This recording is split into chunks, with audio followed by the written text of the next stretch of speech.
Jó napot kívánok, tisztelettel! Good afternoon, ladies and gentlemen. Welcome to the International Press Conference of Prime Minister Viktor Orban. According to the information, you can listen to English interpretation on Channel 2 and Hungarian on Channel 3. So it will be possible for you to follow the press conference in foreign languages. Welcome to the viewers of Hungarian television who see our broadcast online. We also have József Szájer, Szabolcs Takács, Secretary of State, Peter Gottfried, Chief Advisor, Ambassadors Györkös, who are able to help you in specific issues. We are intending to address all questions, so everyone will have time to raise their questions. First, I call on Mr. Orban to summarize the discussions he had today. First of all, welcome to you. Good afternoon. First, I had a meeting with the President of the European Parliament and President of the Council and President of the Commission and the President of the European People's Party. I came to Brussels because since 15th of September, starting from 15th of September, a new border policing system will arise in Hungary. Tomorrow, Hungarian Parliament is expected to pass pieces of legislation that will create the foundations for a new border management system, will modify the penal code, will create rules of procedure, and as of 15th of September, border management will be carried out through full presence of police and the military. I came here to tell you that it is not out of our caprice that we do that. There are three regulations that we need to adhere to and to implement. One is the Dublin regulation, the other are the rules on Frontex, and the third is the Schengen Code. These provide for the fact that countries like Hungary that have an external border of the EU, or Schengen border, need to see to the protection of their border and their own competency. And the Schengen Code says that in countries like Hungary, a border can only be crossed at places, designated places at the designated times, and the member state has the duty to enforce it. Hungary has tried to comply with it, but it has not always been successful. Thousands of migrants arrived at the border, and they crossed the border illegally in masses, and it cannot go on anymore like that. We need to put an end to it. Therefore, new rules have to be introduced. There might be questions whether this will be successful or not, but one thing is sure, we need to grasp all opportunities that are available, and these measures give a chance for the situation to improve. All my counterparts with whom I had the discussions, I raised the question whether they have a better idea than the fence, so the physical protection of the borders. All three answered to me that they don't have any better idea, but they dislike this arrangement. I answered to them that it is also my opinion. I requested the leaders of the three institutions not to attack Hungary because of the fact that it carries out its duties related to its obligations. Even if they don't help us, I ask them not to attack us and not to do so that we cannot carry out our duties. The way I see the situation is that not only in Hungary, but in other European countries, people have fears and concerns, And in European politics, fears and concerns do not have a voice. Not only in Hungary, but in many EU countries, people are of the opinion that we, European leaders, prime ministers and heads of the institutions, do not manage the situation.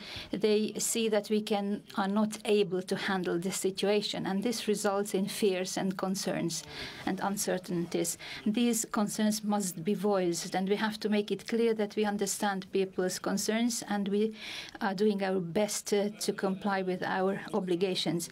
At the same time, may I indicate to you that if you look at the facts, you will see that we Hungarians and the EU is not faced with a refugee problem. Of course, there are many refugees, but even more people are not refugees.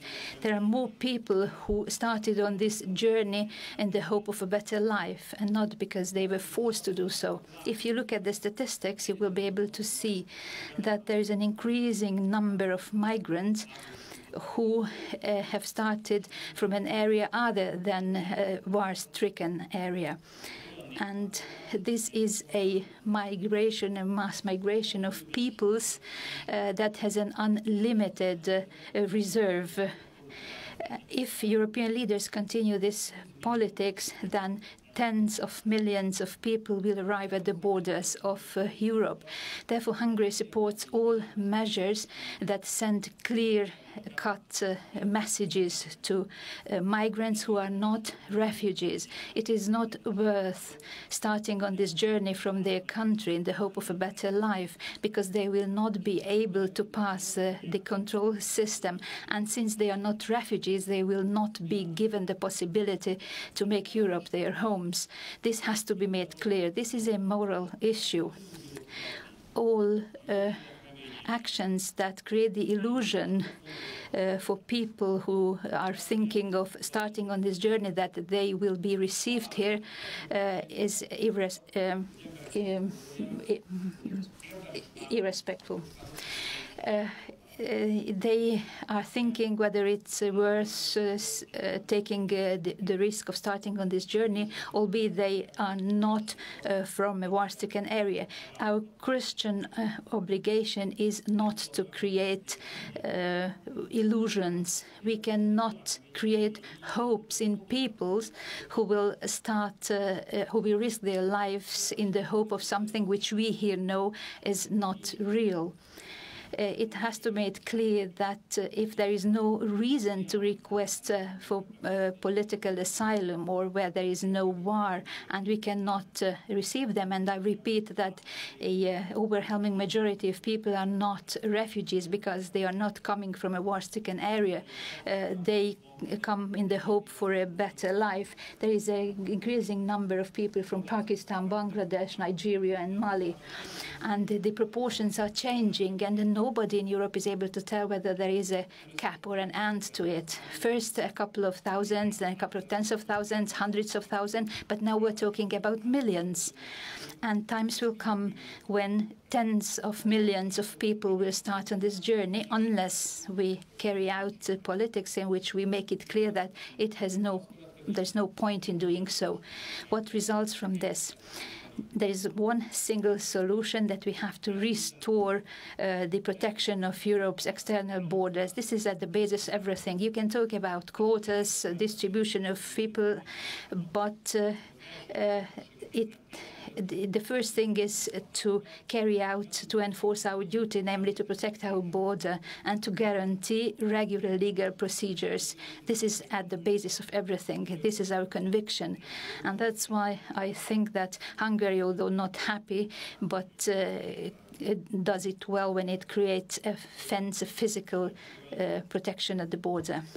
Ladies and gentlemen, I want also to make it clear that I hear a lot of statements by European leaders which making the illusion that Europe would be ready to receive and accept anybody.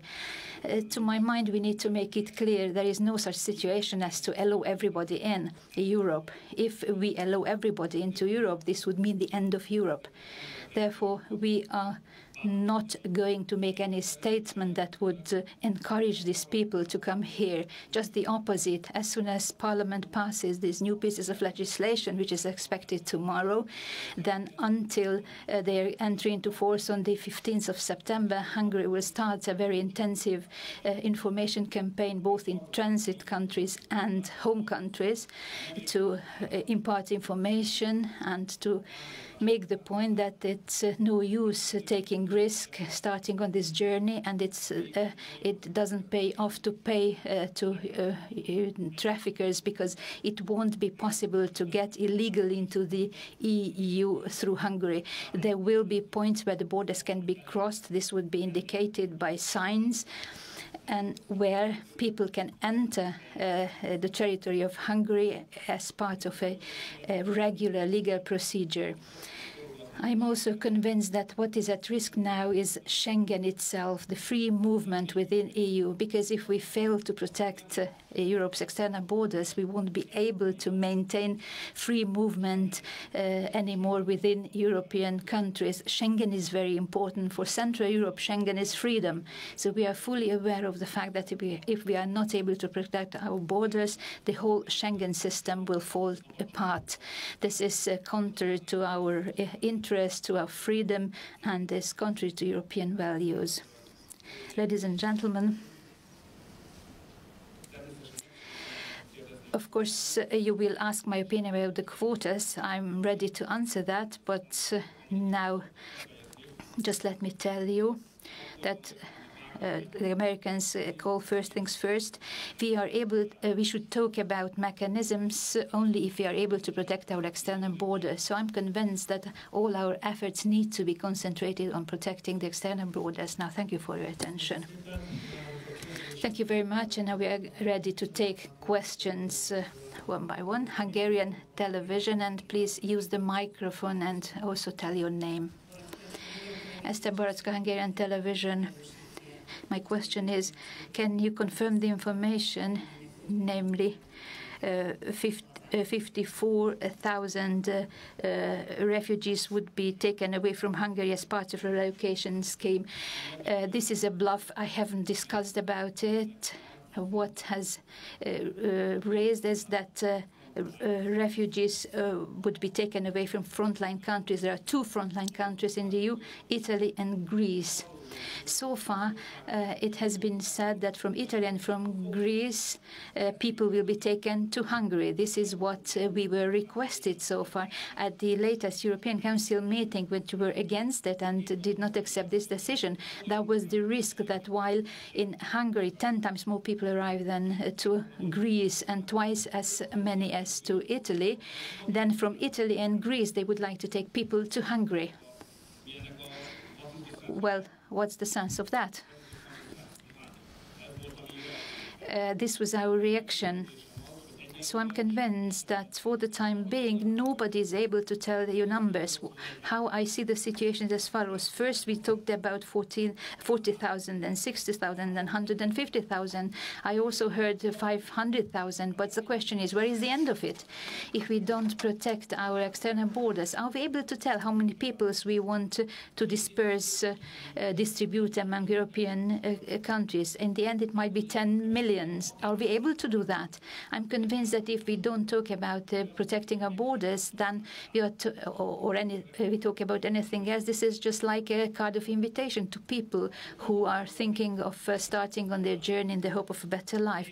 It's different from the refugees. So there we have certain rules. We need to provide mercy, protection, etc. But we must not provide encouragement to people who want to leave their countries in the hope of a better life. And there are European leaders who formulate unrealistic dreams. For instance, there's a conflict between Hungary and Germany today. You must have seen in the news. This is a specific situation. This is not a political conflict. It's not a migration regulation issue. This is a conflict. I'm not aware what Germany wanted, but we had a piece of news from Germany saying that Germany would be ready to accept Syrian refugees. What is the result? Those who consider themselves Syrians refused to be registered in Hungary. They came illegally to Hungary, but they refused to be registered. They refused to go into refugee camps, but they would get all the accommodation, etc. They organize demonstrations. They shout the name of Germany and Chancellor Merkel, saying that they are expected in Germany, but Hungary would not let them out there. But the situation is that we may not let them out because, according to Dublin, we need to register them. But they don't want to be registered because they want to go to Germany without being registered. And now we are faced with the situation in Budapest, in Bicske, etc. There's one situation, one solution. If Germany has really invited them, then Germany should issue a visa, and if they are in possession of a visa, we let them go. But without being registered, we cannot let them out, because then the situation would be that the Austrian Chancellor would accuse us, as he did in recent days, that we let out illegal immigrants coming to Hungary without registration. So what I want to tell with this, that these communication errors and statements create situations that are impossible in Hungary. So, for instance, it's like it's raining in Germany and we need to open the umbrella. So solidarity needs to encompass communication also. If somebody invites somebody into their country, they should receive them. If they did not really mean it, then they have to clarify it, because we have to put up with the consequences. Jó estét, Konsicki Zoltán, távirati iroda. Good evening. I'm from the MTI. My question is whether the Hungarian government aims to introduce an emergency situation due to mass migration, or did you talk about a possibility where there would reinstate Schengen border controls for a temporary period? Well, there are two possibilities before Hungary. We either defend our southern borders or the Austrian-Hungarian border. We think we should protect the southern border. The situation is quite tense with Austria, and for me personally, I personally and the whole country was attacked by the Austrian Chancellor. We had to refute these attacks. They accuse Hungary, on one hand, that we do not want to let illegal migrants into Hungary. On the other hand, they accuse us of letting them in, or letting them out of the country. We do not want to have controls at the Austrian-Hungarian border. We want to have controls at the southern borders. Concerning the emergency situation, well, first we would need a legal act, which Parliament is now trying to pass. Once we have a legal act, then the government will be in a situation where they can consider whether to introduce such a situation. At present, Hungarian law does not give the possibility to the government to introduce such an emergency situation. Next question, please. Mr. Prime Minister, Sándor Zsíros from Euronews. Are you satisfied with the situation of people, especially children, who are already in Hungary? Do they receive the necessary medical care, food, and drink? Well, in Hungary, there are points where we collect refugees. Those are usually called camps, which is not a very nice-sounding word. But we do have collection points, collection places. Everyone who has been registered has a possibility to go there. We will take them there if they wish to go there, or they can go there themselves. And at these holding centers, they are given accommodation, money, food, water, everything that they need. The problem is with the people who do not want to go there.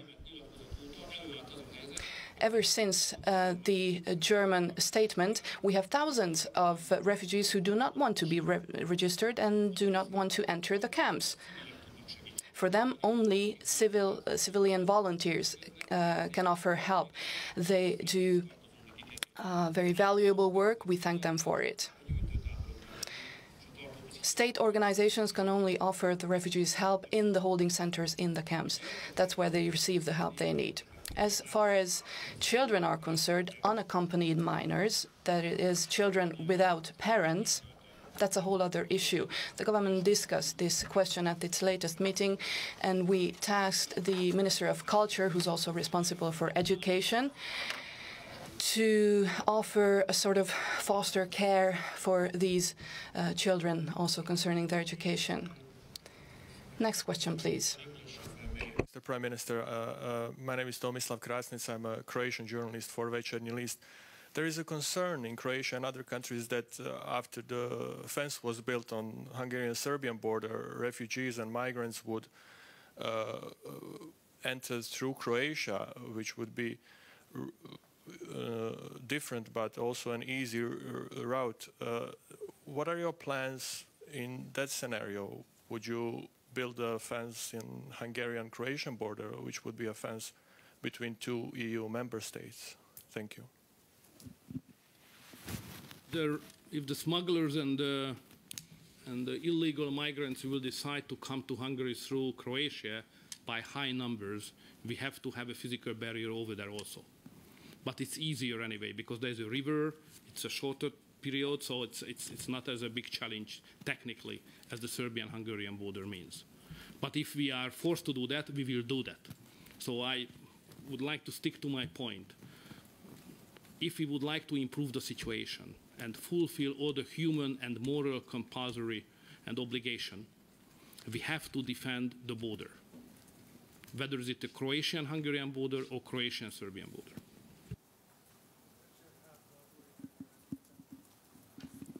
Matthias Gruber, German Weekly, Die Zeit, if I may, in English as well. You stressed that you have to regain the control of the border. Do you have requested today for any support in this regard from the European Union or from the Commission? For instance, the Commission has offered to you to create hotspots, the so-called hotspots they have already established in Italy, in Greece, in Hungary as well.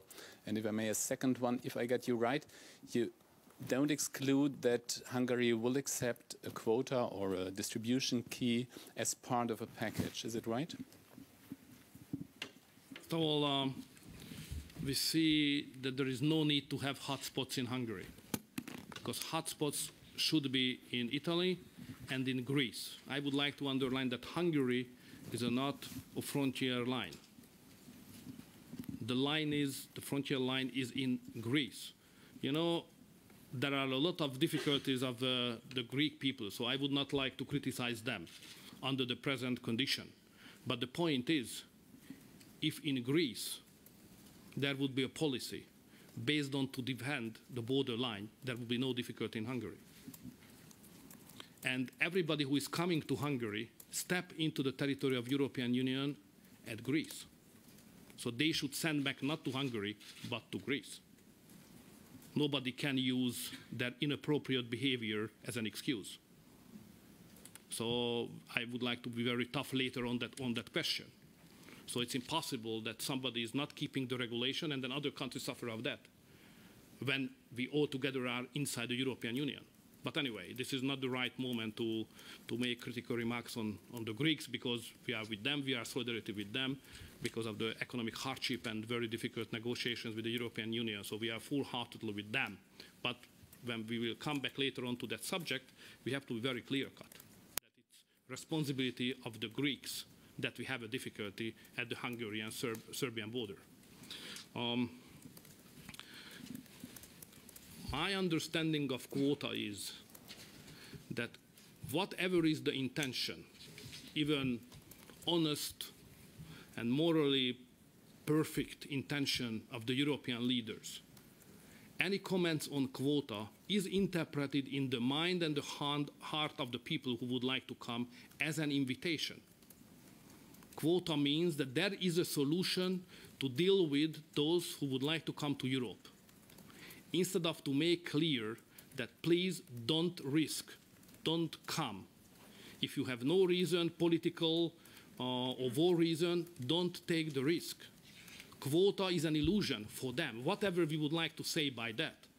So I think quota will increase the number of victims. Quota morally a difficult problem, not because of each other, I mean inside the European Union, but morally as it is. You know, I think it's a responsibility of the leaders who use quota expressions instead of speaking on defending the border. This is morally and from a human point of view, I think this is the proper behavior, to emphasize that there is a control at the border. Regulations are clear, everybody have to go through that regulation and procedure, otherwise can't step into the European Union. And many people raise this question whether is it possible at all to defend the borders. I think if a country which is not able to defend the borders is not a country. So it's not a question whether is it possible, it's a must. If we are a country, if we are a state, we have to do that. That's the Hungarian example. I don't know whether we'll be successful or not. But anyway, we try to do our best in a most humanistic approach on a moral basis, but stick to the regulation. It's an attempt. So that's the reason why we will not use, of course, force, but at the same time we will stick to the regulations and to close the borders. It's not a happy story, but I think morally this is the right behavior. So that's the reason why Hungary is not part of any speculation on quotas. A hölgy jelentkezett ott hátul, utána a két úri ember, és akkor ön következik. Next question from the lady in the back. Hi, Heidi Jensen from Jyllands-Posten in Denmark. So all the plans you're talking about is obviously how to handle this in future. But what about all the people who has already arrived? How should Europe handle that according to you? Thank you.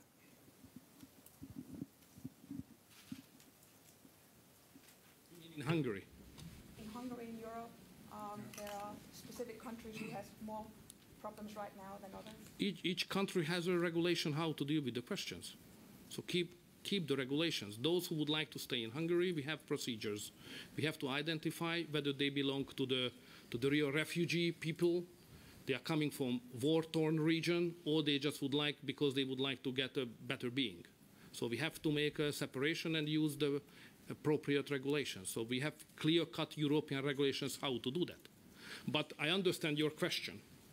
And, you know, in a situation where we are, it's better to speak straightforwardly.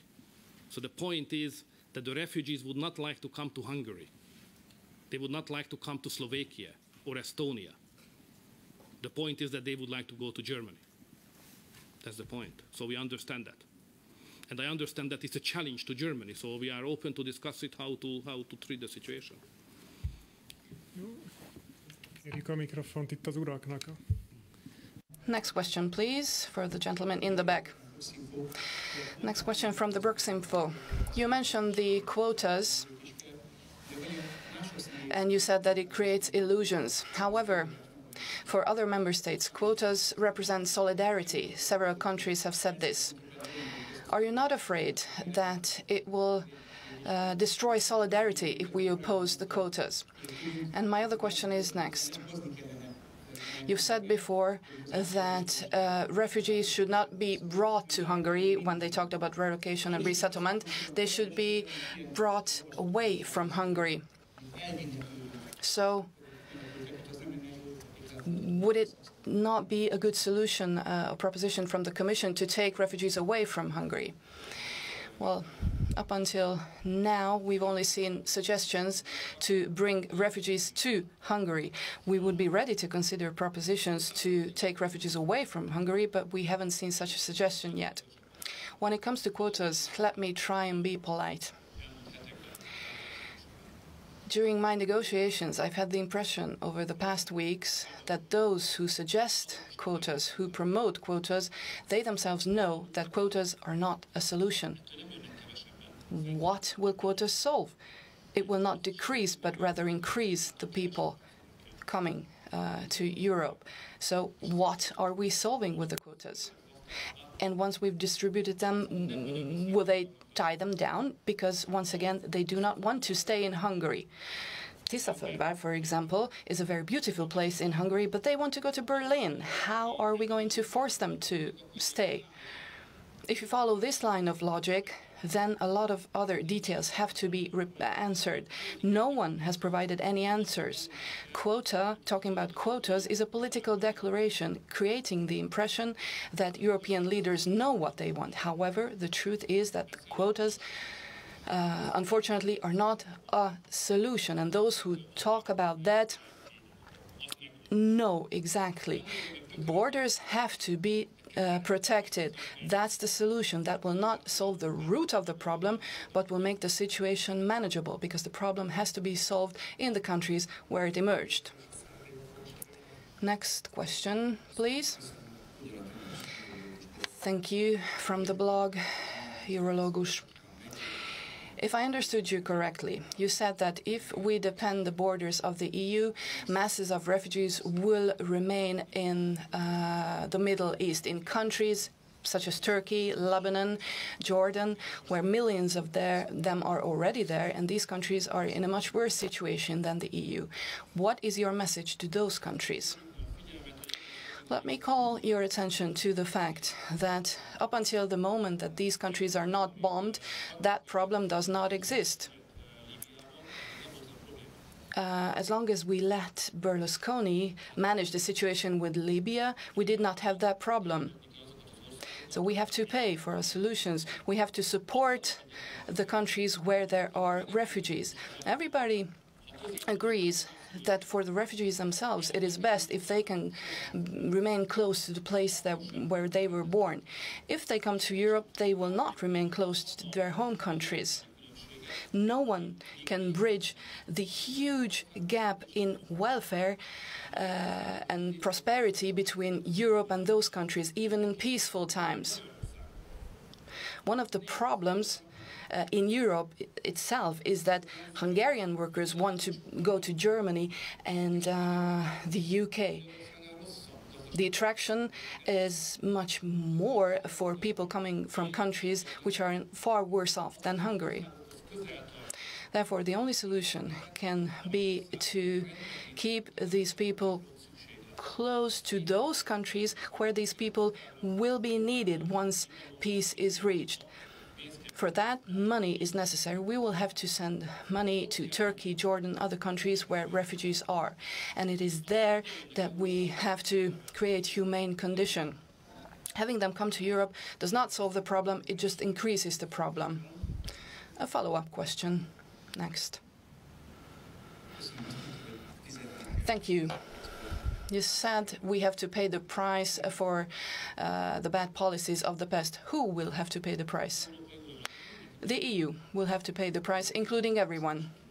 Are you ready for Hungary to shoulder its responsibility and pay the price? Of course, yes. Next question, please. Bruno Waterfield, The Times of London. Two questions. This morning, Mr. Tusk warned that a new East-West divide was opening up over the question of quotas. What do you think the consequences would be if qualified majority voting was used to impose tens of thousands of migrants on East European countries?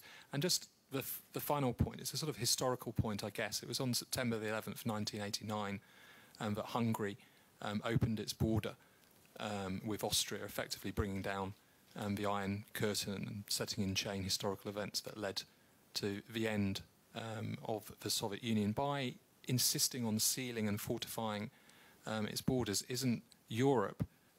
aren't you standing in the way of history in that sense? Would you now regret the idea of your predecessor opening that border?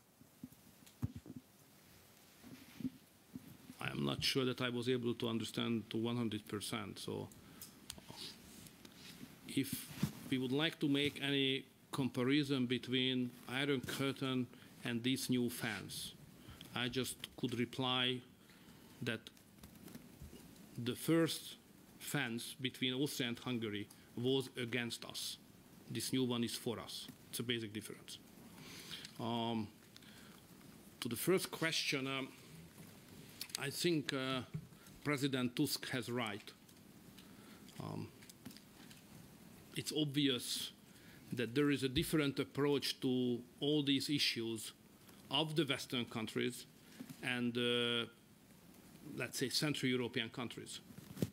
And I think it's not good. So we would like to cooperate and find a common voice.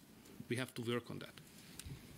Tomorrow, the V4 countries' prime ministers will see each other in Prague, so we will discuss that point tomorrow. Arató László vagyok, Hír Televíziótól. Two short questions from Hungarian television channel. You said that registration has to be carried out by Hungary. Those who are registered can they be let out from the territory of Hungary? I'm asking this because trains are leaving the Keleti station sometimes, but sometimes they don't always reach Vienna. My next question is whether today you have suggested an extraordinary EU summit. No, I did not suggest such a summit. We'll discuss this issue tomorrow. Let's understand the situation. If someone enters Hungary, he or she will have to be registered. Previously, those people who were registered could be sent to the holding centers. Now, this procedure does not exist anymore due to a new EU regulation. Therefore, if someone is registered in Hungary, we cannot prescribe for them an obligatory place to stay. We can only send them on. Previously, we did that, but the rule was annulled. So, once we've registered them, we do not know whether they are in the holding centers, the camps, or somewhere else outside of the country. We cannot know. Next question. Next two questions. The first being, you said that we should rather be talking about defending our borders. What are the concrete steps that you would like to see? Second question concerning tomorrow's meeting of the V4 countries. How unified do you think the positions of these countries are, especially Poland? I only expect the EU not to prevent us from protecting our borders. That would be a fair treatment, I think, and that's what I expect, that if Hungary complies with its Schengen obligations, we should not be attacked for that. If they let us work, we will solve the situation. Now, what happens in the other member states is another question, but I am not competent to talk about other member states. Just a remark. Since 2009, there's a procedure ongoing against Greece for not complying with the rules. So for 6 years, the procedure has been going on. If this goes on, if no one takes responsibility for their own borders, then the Schengen system will collapse. Free movement is only possible if we can protect our external borders. If countries with external borders do not want to protect their borders, the Schengen system will collapse. Therefore, as a believer of the Schengen system, I am saying that we have to protect our borders. Let me just quote my favorite sentence from the Schengen Code, just a rough translation.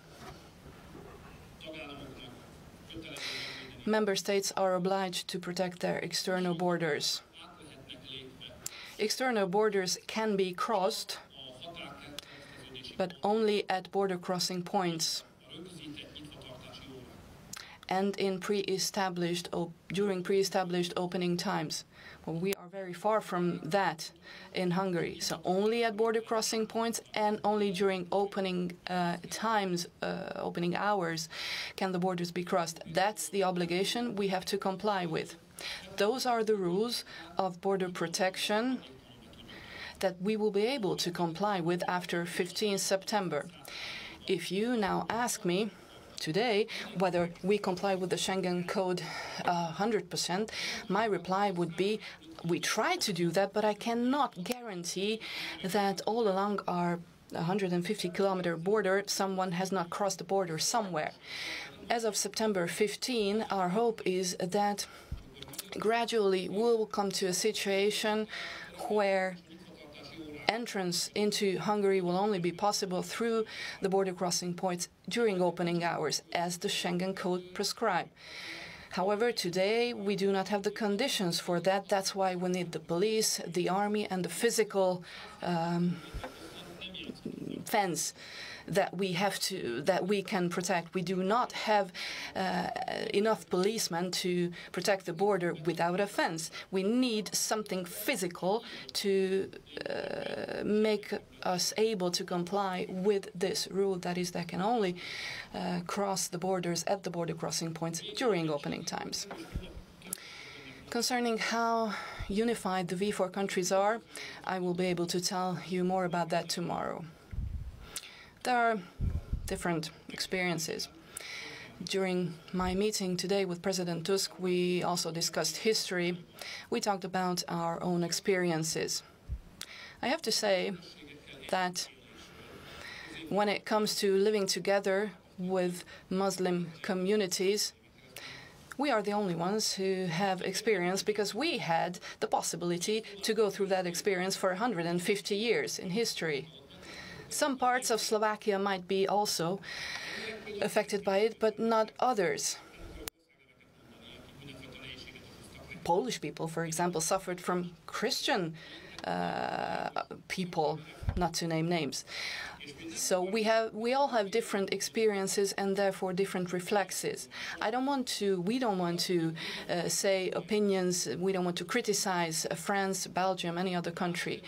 We think all countries have a right, whether they want to have a large number of Muslims in their countries. If they want to live together with them, they can. We don't want to, and I think we have a right to decide that we do not want a large number of Muslim people in our country.